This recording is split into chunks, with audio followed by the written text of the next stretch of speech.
Bienvenue sur Africa 24 dans cette nouvelle édition du Non-Stop Info. Voici les titres de l'actualité. Premier pas vers un dialogue national en Algérie. 6 personnalités nommées par la présidence ont été chargées le 25 juillet de mener des discussions pour l'organisation prochaine d'une élection présidentielle.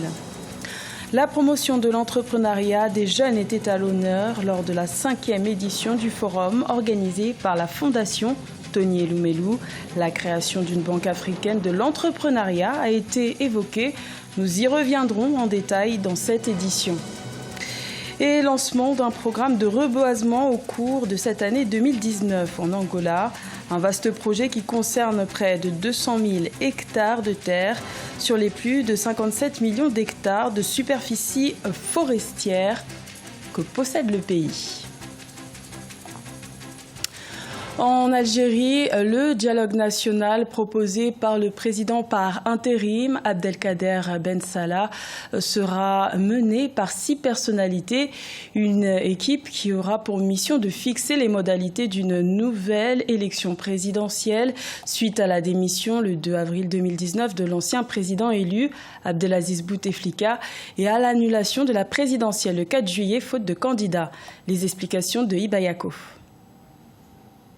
Ils sont 6 à avoir été chargés ce jeudi 25 juillet de mener le dialogue censé faire sortir l'Algérie de plusieurs mois de crise politique. Une annonce faite par la présidence algérienne dans un communiqué. Les membres du panel des personnalités appelées à mener ce dialogue est composé de Karim Younes, ex-président de la Chambre basse et ancien ministre de Bouteflika, Fatiha Benabou, professeur de droit public, et Smaïl Almas, chef d'entreprise. Y figure également Bouzid Lazari, professeur de droit public et ancien parlementaire de la Chambre haute, ainsi que Abdelwahab Benjeloul, syndicaliste de l'enseignement, et Azzedine Ben Aïssa, universitaire. Abdelkader Ben Salah, dont l'intérim a constitutionnellement pris fin le 9 juillet 2019, a proposé ce processus de dialogue devant fixer les modalités de l'organisation d'une présidentielle.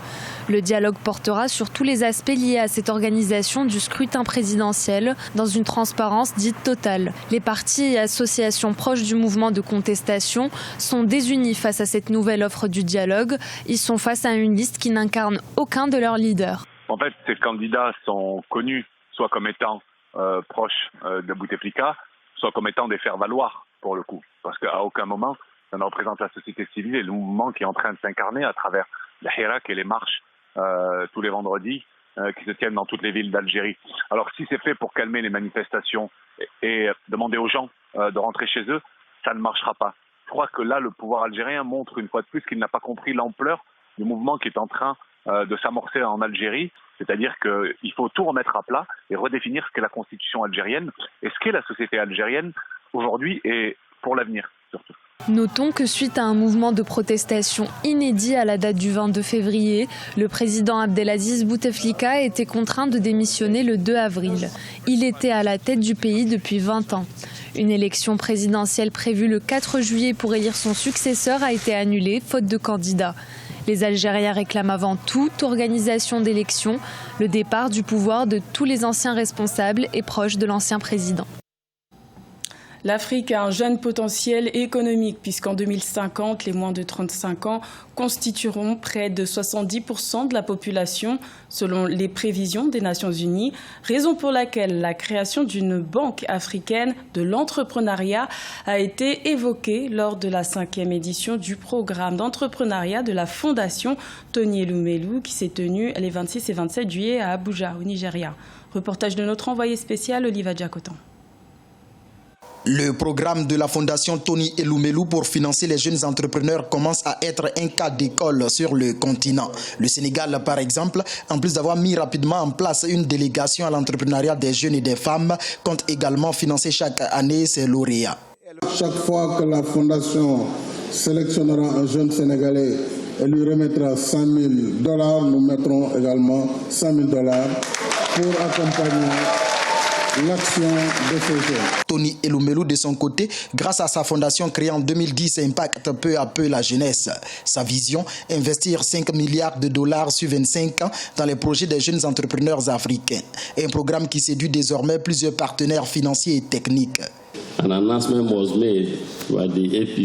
La plateforme Asie-Caraïbes-Pacifique a promis de financer très bientôt, à travers notre fondation, 2000 entrepreneurs. Donc c'est à vous les jeunes entrepreneurs de croire désormais en vos rêves et de les concrétiser pour le bonheur du continent. Notons que lancé en 2015, le programme de financement des meilleurs projets des jeunes entrepreneurs de la Fondation Tony Elumelu a financé plus de 7500 entrepreneurs de 54 pays du continent. Au Niger, les indicateurs de croissance économique sont au vert. Les bailleurs de fonds internationaux prévoient un maintien à 7% de la variation de la production de biens et de services au cours des 5 prochaines années. Une prévision motivée par les réformes mises en place par le gouvernement pour assainir l'économie nationale. Ange Noménio. La croissance économique du Niger devrait se maintenir à plus de 7% d'ici 2024. Selon le Fonds monétaire international, cette prévision est motivée par les réformes mises en place par le gouvernement pour assainir l'économie. Grâce notamment à l'appui des donateurs, la croissance du pays a atteint les 6,5% en 2018, malgré les risques qui pèsent sur l'économie, à savoir les incursions terroristes et les changements climatiques. Le rôle du secteur privé de l'exécution du plan de développement économique et social a été quand même assez affirmé. Les promesses faites par le secteur privé dépassaient les 10 milliards. Donc le secteur privé, en fait, de manière générale, n'attend que ça parce que le Niger est un pays en chantier. Le Fonds monétaire international indique également que le démarrage des exportations de pétrole brut prévu pour l'année 2022 ainsi que la mise en œuvre de nombreux autres projets d'envergure devraient contribuer à maintenir cette tendance.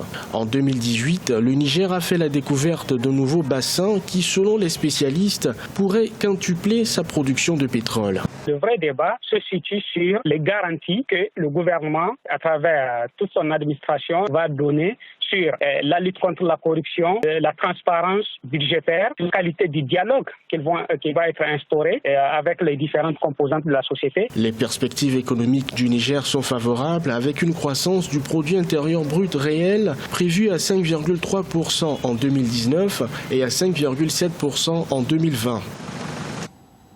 Le gouvernement angolais prévoit de lancer au cours de cette année 2019 un vaste programme de reforestation. Objectif, procéder au reboisement de 200 000 hectares, la déforestation ayant atteint plus de 10 000 hectares de terre par an depuis 2012. Siamlo Victoria Sedje. En Angola, le gouvernement a annoncé le lancement d'un vaste programme de reforestation d'ici la fin 2019. L'initiative vise 200 000 hectares de terre repartis dans les villes de Benguela, de Ouombo et de Ouila situées au sud et au sud-est du pays. Ce programme permettra de reboiser différentes espèces à croissance rapide comme l'eucalyptus et le pin. La volonté d'un gouvernement de s'engager dans la reforestation est louable. L'Angola est un pays qui misera dans l'économie forestière, l'économie verte au détriment de l'économie du pétrole. 120 000 hectares seront dédiés à l'exploration forestière, tandis que le reste ira dans le domaine forestier de l'État. Ce projet devrait à terme voir la signature de contrats de concession forestière avec plus de 20 compagnies. Le gouvernement fait juste de l'économie forestière parce que reforester pour exploiter, ce n'est pas une grande perspective de développement durable. Puis les exigences de changement climatique, les exigences de développement durable, pour qu'un projet comme celui du gouvernement angolais marche, il faudra que la culture des populations locales soit prise en compte. C'est l'intégration dans les choix d'aménagement dans le projet même. Selon les données de la FAO datant de 2015, l'Angola possède une superficie forestière de 57,8 millions d'hectares. La déforestation atteint 10 600 hectares par an, d'après un rapport général du gouvernement réalisé sur l'environnement en 2012. La première édition du SICAFO, aussi appelée Pied d'Or, s'est tenue le 26 juillet à Cotonou, capitale béninoise. 22 lauréats, tous acteurs béninois du monde du football, ont été récompensés car considérés comme étant les meilleurs de la saison qui vient de s'achever. Reportage de notre correspondant Lefti Onouf. Les trophées SICAFOR récompensent les meilleurs acteurs du football au Bénin. La première édition des trophées SICAFOR ou Pied d'Or a regroupé les acteurs du football vendredi 26 juillet 2019 à Cotonou. des joueurs locaux et internationaux, des initiatives sportives et des acteurs des médias qui se sont illustrés au cours de la saison 2018-2019 ont été distingués. Cette initiative du site d'information 229 Sport vise à créer une émulation au sein de la famille du football. C'est faire la promotion de nos valeurs ici et également de nos valeurs qui émergent à l'extérieur. La fédération a emboîté le pas en premier. Nous aussi, nous avons voulu emboîter le pas à la fédération en initiant également cette trophée. Au nombre des distinctions, Henri Routier et Kémézier du club espoir de Savalou est nominé meilleur buteur de la Ligue 2. Dans la catégorie meilleur sélectionneur de la saison 2018-2019 du championnat local, c'est le coach de AS Tonnerre, Stanislas Akele, qui remporte la distinction. Je pense que je dois travailler, continuer à travailler pour exceller et ne jamais se décourager. Ça fait pratiquement 4 ans, nous sommes toujours dans le peloton des têtes, donc ça veut dire que nous donnons aussi une saveur au football béninois. L'exploit des écureuils du Bénin à la CAN Égypte 2019 a été reconnu à travers cette initiative. Saturnin Alagbé, Michael Poté, Olivier Verdon ont été respectivement élus meilleurs gardiens, buteurs et espoirs. C'était le journal de la rédaction. Merci de l'avoir suivi. L'information continue sur Africa 24.